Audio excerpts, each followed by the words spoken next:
Clear, चलिए।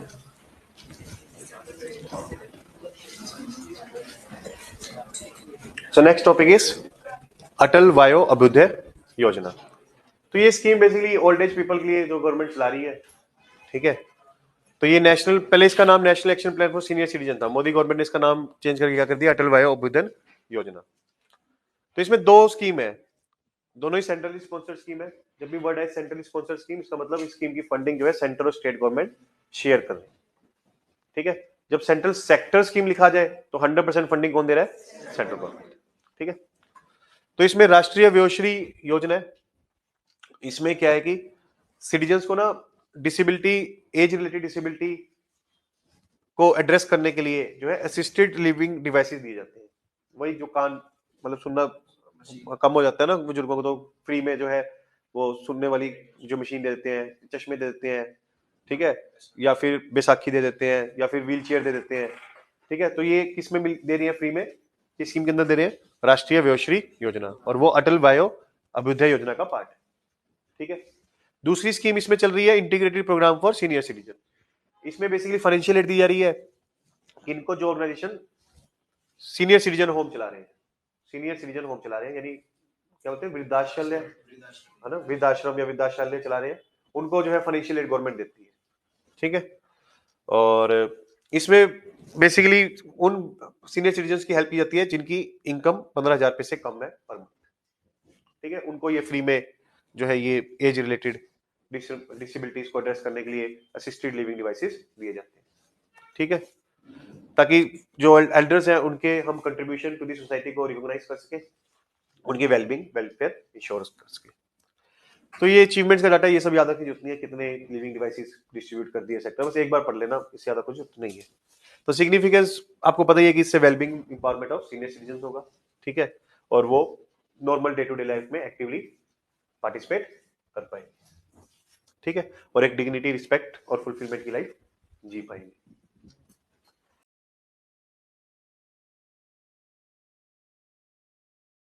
ठीक है, उसके बाद है फर्स्ट ओवरसीज आईआईटी कैंपस। तो फर्स्ट है तो इसलिए इंपॉर्टेंट है। वो कहां पे खोला गया है, ज़ांज़ीबर, तांजानिया, ठीक है। ज़ांज़ीबर पता है आपको कहां है, वो तो तांजानिया कहां पे है, लैटिन अमेरिका में, साउथ अमेरिका में, अफ्रीका में। मान लीजिए अफ्रीका है, ठीक है, यहाँ से जो है तांजानिया है, और यहाँ पे एक आइलैंड है ज़ांज़ीबर, ठीक है। ज़ांज़ीबर इज पार्ट ऑफ तांजानिया। तो वहां पर जो है आईआईटी ने अपना क्या खोला है, कैंपस खोला है, आईआईटी मद्रास ने। तो वहां पे जो एकेडमिक प्रोग्राम है, कोर्सेज क्या चलेंगे, क्यूरिकुलर क्या होगा, स्टूडेंट एडमिशन कैसे होगा, पेडागोजी क्या होगी, ये सब आईआईटी पता डिसाइड करेगी। लैंड जो है और फंडिंग कौन देगी, टैंजानियन गवर्नमेंट देगी, ठीक है। और आईआईटी दिल्ली खड़गपुर भी जो है अबू धाबी और कुलालमपुर में कैंपस खोलने जा रही है, ठीक। तो इसे साउथ साउथ कोऑपरेशन हो रहा है। साउथ साउथ मतलब डेवलपिंग कंट्री के बीच में कोऑपरेशन हो रहा है कि हमने वहां पे कैंपस खोल के टैंजानिया के लोगों को क्वालिटी एजुकेशन प्रोवाइड करेंगे, ठीक है। पीपल टू पीपल टाइज बढ़ेंगे, वहां के स्टूडेंट्स जो है आईआईटी के कैंपस में पढ़ेंगे तो यहाँ के टीचर्स वहां जाएंगे पढ़ाने के लिए, एक्सेट्रा, ठीक है। और इंटरनेशनल होगी इंडियन एजुकेशन, और इंडिया की डिप्लोमेटिक आउटरीच भी बढ़ेगी। और नेशनल एजुकेशन पॉलिसी का पार्ट है जहां पे हम चाहते हैं कि इंडियन यूनिवर्सिटी जो है अदर कंट्रीज में अपने कैंपस खोले। तो ज़ांज़ीबर में आपको पता है कि तांजानिया के पास का एक आइलैंड है, ठीक है। उसके बाद national assessment and accreditation council, जानते ही होंगे नैक, है ना, जो आपके कॉलेज यूनिवर्सिटी को क्या करती है, ग्रेडिंग देती है based on the quality of education they are offering, ठीक। तो नेशनल इंस्टीट्यूशन ऑफ टेक्नोलॉजी के फॉर्मर डायरेक्टर को जो है डायरेक्टर बनाया गया। तो इसी के बारे में जान लेते हैं। यूनिवर्सिटी ग्रांट्स कमीशन के अंदर आती है ये, 1994 में बनाई गई थी। और इसमें बेसिकली जो अकेडमिशियंस होते हैं या प्रोफेसर होते हैं वही इसके ज्यादातर मेंबर्स होते हैं, ब्यूरोक्रेट्स भी इसके मेंबर बना दिए जाते हैं, ठीक है। और ये बेसिकली क्या करती है कि जो कॉलेजेस यूनिवर्सिटीज होती हैं उनकी असेसमेंट एक्रेडिटेशन करती है। पहले असेस करती है कि किस लेवल की एजुकेशन वहां पे प्रोवाइड की जा रही है, फिर उसके बाद जो है एक्रेडिटेशन करती है, मतलब कि ग्रेडिंग देती है, A grade, B grade, C grade etcetera. उसके बेसिस पे आप डिसाइड कर सकते हैं कि उस कॉलेज में एडमिशन लेने के नहीं लेना। फिर कॉलेज में इंसेंटिवाइज रहते हैं कि हमें इसकी ए ग्रेडिंग लेनी है ताकि हमारे पास ज्यादा से ज्यादा बच्चे हैं, तो वो अपनी क्वालिटी ऑफ एजुकेशन को बढ़ाते हैं, ठीक है। तो किस बेसिस पे जो है क्वालिटी असेस करती है कि एजुकेशनल प्रोसेस आउटकम्स क्या है, क्यूरिकुलम कितना कवर हो रहा है, टीचर लर्निंग प्रोसेस क्या है, फैकल्टी रिसर्च कितना कर रहा है, इंफ्रास्ट्रक्चर क्या है, लर्निंग रिसोर्सेज क्या है कॉलेज के पास, ऑर्गेनाइजेशन गवर्नेंस क्या है, एक्सेट्रा, तो इनके बेसिस पे वो एक्रेडिटेशन करती है। ठीक है, तो यूजीसी के अंदर है ये ऑर्गेनाइजेशन। तो जो नेक की फंक्शनिंग और जनरल काउंसिल और एग्जीक्यूटिव कमेटी के थ्रू होती है, वही लेजिस्लेचर कह लीजिए, जनरल काउंसिल, एग्जीक्यूटिव कमेटी। तो यूजीसी का चेयरमैन होता है वही जनरल काउंसिल का प्रेसिडेंट होता है, और जो चेयरपर्सन ऑफ एग्जीक्यूटिव कमेटी होता है उसको नॉमिनेट कौन करते हैं? President of GC, that is UGC chairman. तो यूजीसी के अंदर ही काम कर रही है कहने का मतलब। ठीक है, यूजीसी के कंट्रोल में ही आती है ये, यूनिवर्सिटी ग्रांट्स कमीशन के। उसके बाद है उल्लास मोबाइल एप्लीकेशन। उल्लास की फुल फॉर्म क्या है? Understanding life long learning for all in society. अब लाइफ लॉन्ग लर्निंग, अंडरस्टैंडिंग, ठीक है, वैसे तो गल्लास होना चाहिए, गेनिंग लाइफ लॉन्ग लर्निंग, है ना, लेकिन बनाने थी उल्लास एक्रोनियम, तो आगे क्या लगा दिया? अंडरस्टैंडिंग। ठीक है, तो उल्लास इनिशिएटिव में क्या है कि जो लोग जो 15 साल की उम्र के बाद स्कूल में ड्रॉप आउट कर देते हैं उनके लिए बनाई गई है, ताकि उनको फंक्शनल लिटरेसी हो, मतलब कि पढ़ना लिखना जानते हो, मतलब कि शब्दों को पढ़ सके लिख सके, फंक्शनल लिटरेसी। और वोकेशनल स्किल हो कि कोई मान लीजिए कारपेंटरी का, इलेक्ट्रिशियन का वर्क आता हो उनको कुछ, ताकि कुछ काम धंधा वो अपनी जिंदगी में कर सके।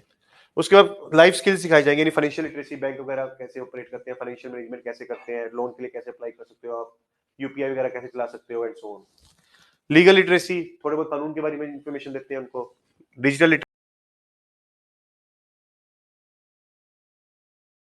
लिटरेसी, मोबाइल या कंप्यूटर्स कैसे चलाए जा सकते हैं, ठीक है, ताकि वो जो है बेसिकली सोसाइटी में एक वैल्यूएबल रोल प्ले कर सके। क्योंकि 15 साल की उम्र में कोई ड्रॉप आउट करता नहीं, 10th क्लास भी वो नहीं पढ़ा, ठीक है, तो उनको हमने वोकेशनल स्किल्स सिखा दी, फंक्शनल लिटरेसी मेक श्योर कर दिया, ठीक है, और फाइनेंशियल लिटरेसी दे दी, डिजिटल लिटरेसी दे दी। अब वो जो है समाज में कुछ ना कुछ कंट्रीब्यूट कर सकते हैं, है ना, कुछ अपनी आजीविका भी, लाइवलीहुड भी इंश्योर कर सकता है, उसकी इंप्लॉयबिलिटी भी बढ़ेगी, कहीं ना कहीं उसको अच्छा काम भी मिल जाएगा जब ये चीजें वो जानता है।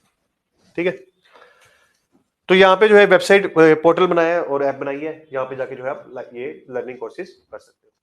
और यहाँ पर जो बेसिकली अगर ऑफलाइन भी जो है कोर्सेज चलाए जा रहे हैं for this life long learning of those who have been dropped out after age of 15 years, तो उसका रिकॉर्ड भी इस वेबसाइट पे रखा जा रहा है कि किन लोगों को जो है इस तरीके से life long learning skills provide की।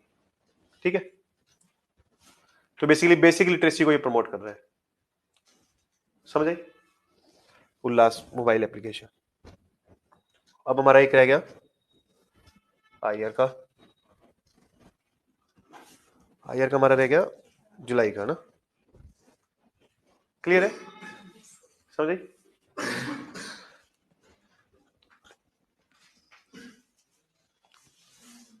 5-10 टॉपिक है art and culture and governance के, कोई 2-3 टॉपिक गवर्नेंस के, 5-7 टॉपिक आर्ट एंड कल्चर के, वो आपकी नेक्स्ट क्लास में हो जाएंगे फर्स्ट हाफ एन आवर में।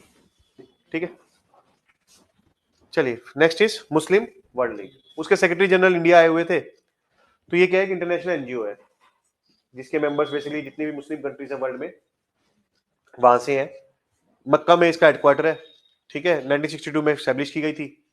और इसके ऑब्जेक्टिव क्या है कि इस्लाम को स्प्रेड करना, मतलब इस्लाम के जो कार्डिनल प्रिंसिपल्स हैं, वैल्यूज हैं, ठीक है, आइडियाज हैं, उसको जो है प्रमोट करना थ्रू आउट द वर्ल्ड। ठीक है, ताकि इस्लाम के बारे में लोगों की पॉजिटिव इमेज हो, टेररिज्म वगैरह की वजह से जो है काफी नेगेटिव इमेज हो चुकी है। और इसका काम भी यही है कि जो ऐसे मूवमेंट्स है जो एक्सट्रीमिज्म, वायलेंस, एक्सक्लूजन की बात करते हैं, ठीक है, उसको जो है वार्ड ऑफ किया जा सके, उसको कम से कम किया जा सके, ताकि जो इस्लाम के लिबरल प्रिंसिपल्स हैं, ह्यूमैनिटेरियन प्रिंसिपल्स हैं, उसी की स्प्रेड हो through out the world. That is what the objective of Muslim world league.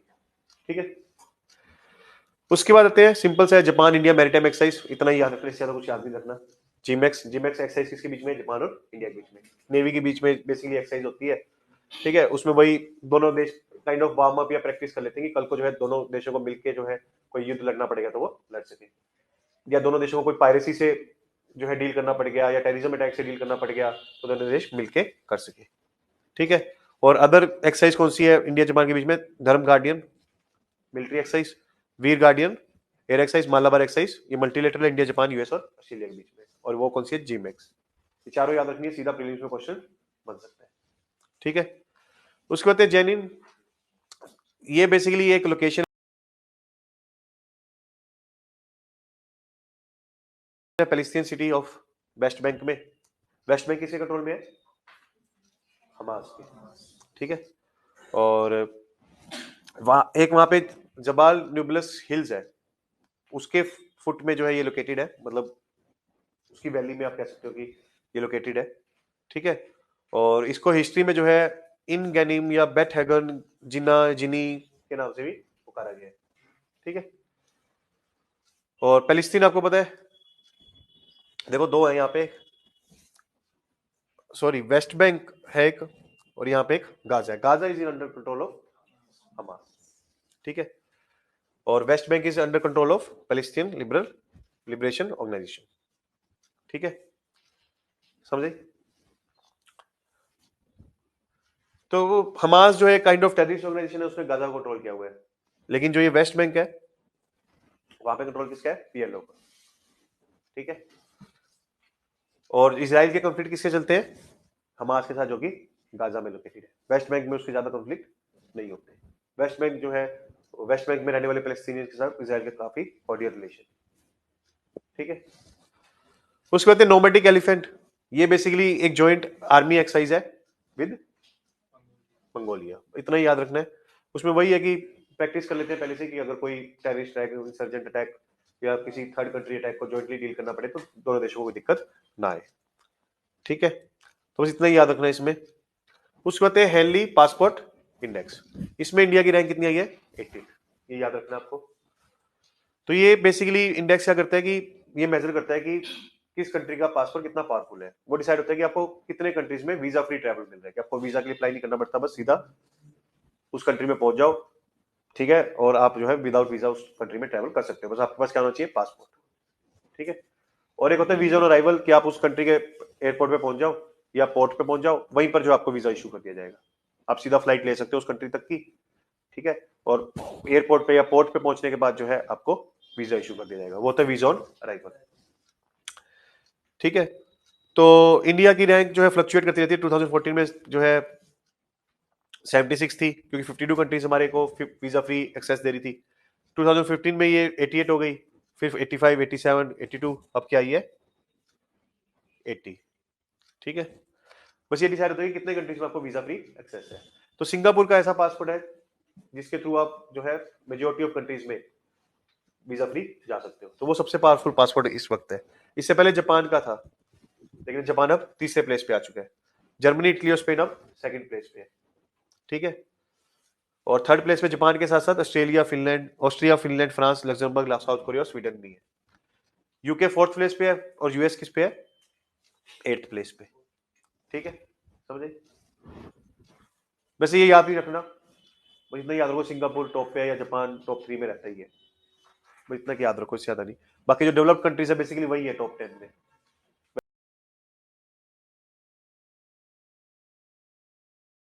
Western European countries and rich countries, USA etcetera. वो इतना याद रखो, इससे ज्यादा कुछ याद रखने की जरूरत नहीं। इंडिया की रैंकिंग याद रखो, वो क्या है? 80। और ये किस पे बेसिस है? वीजा फ्री एक्सेस पे। ठीक है। उसके बाद last, east Asia summit. Last topic of the day, east Asia summit. तो ईस्ट एशिया समिट हुई थी रिसेंटली।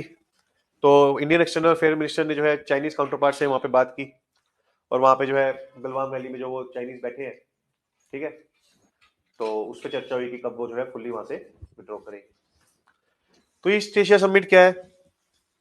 आशियन कंट्रीज आपको पता है, उन्होंने ये स्टार्ट किया था। उसमें भी जो एक मलेशिया के प्राइम मिनिस्टर थे, उन्होंने आइडिया दिया था महाथिर मोहम्मद ने 1991 में। ठीक है। फर्स्ट समिट इसलिए मलेशिया में हुई, कुलालंपुर में 2005 में। तो इसमें क्या है कि आशियन कंट्रीज जो है कुछ कंट्रीज के साथ डायलॉग करती है। वो कौन सी है? 8 कंट्रीज है, Australia, China, India, Japan, New Zealand, Korea, Russia and US.